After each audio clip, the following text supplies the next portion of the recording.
2285 Green River Drive in Chula Vista. This is Ian. Gonna go ahead and do a quick inspection. Over here on the west facing side, appears to not get hit by golf balls that often. Wanted to give you a view of the felt or the waterproofing paper underneath the tile. And so this is what does the waterproofing. The tile will shed 99% of the water, but it is pretty typical for water to get underneath the tile. That underlayment appears to be about that 28-year mark, and we expect it to last anywhere up to 30 or 32 years. So honestly, that looks pretty clean, but when I feel the edge, it's starting to thin out. It's starting to get towards the end of its usable life. Is it completely dead? No, it's not. Definitely not as dead as the other house. But let me go ahead and set my phone down so I can get this tile back in place. There we go. Solar install looks professional. There are no broken panels, which is nice. Obviously the golf balls hit the other side of the roof. As we work our way around this roof, we're looking for some different details. This is called a hip, and underneath the hip we're supposed to see mortar or plastic to keep wind-driven rain out from underneath there. But we're looking at the 2x4 or 2x6, what we call hip, what do you call that? Hip board, excuse me. And it's to hold these tiles in place. And so not sure why that mortar got skipped on this house.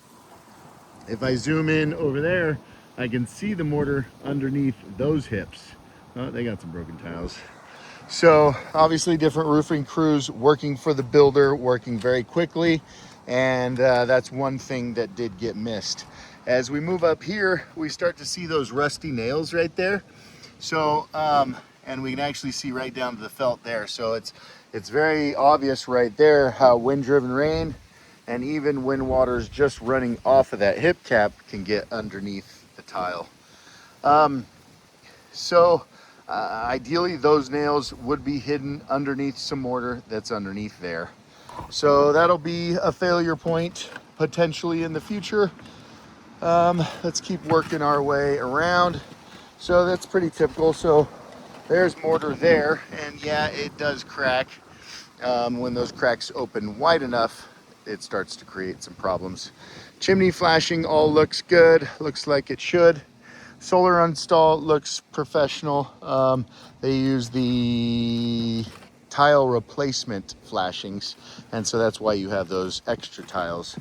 There is some buildup of debris down there at the right at the end of the valley, and we want to keep our valleys clear of debris because it ends up pushing water in ways it's not supposed to go.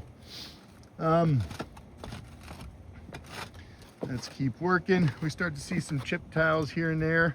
There's another one over there. Very possible that the balls reached this, or the golf balls reached this far.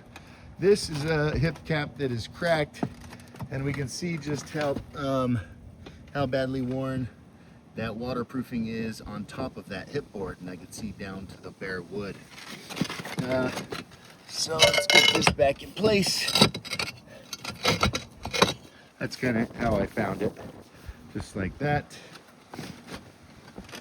As we keep working, now we're onto the side of the house where the golf balls do hit over here. So it's definitely an every couple of year maintenance issue. There's another broken one there. That's letting water in. That's letting water in. 1, 2, let's see, how many did I count? Another one right there, 3. Another one right here, 4, 5, 6, maybe 7. There's a golf ball. And we've got 8, 9. Where else? 10. And then it just gets more and more as we get towards the edge of the roof over here. Right there, right there. A couple down there, a couple up there. Oh, there's another one I just saw. I moved this again so we could get a look at what the felt looks like underneath there. And it does look like it's seen some moisture.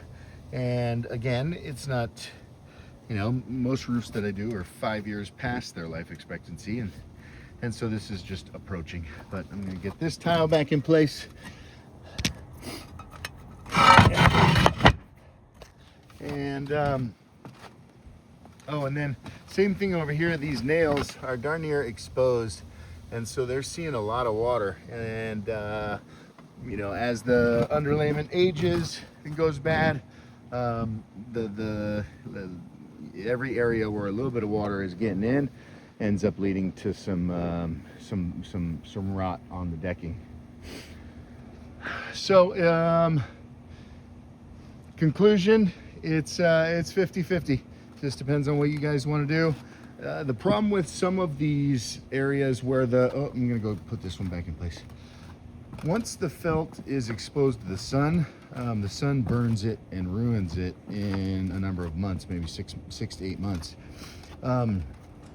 And so when you start to have a lot of broken tiles, and who knows how long they've been broken, then it's like, well, do we really want to spend the money doing a repair without getting new waterproofing underneath there?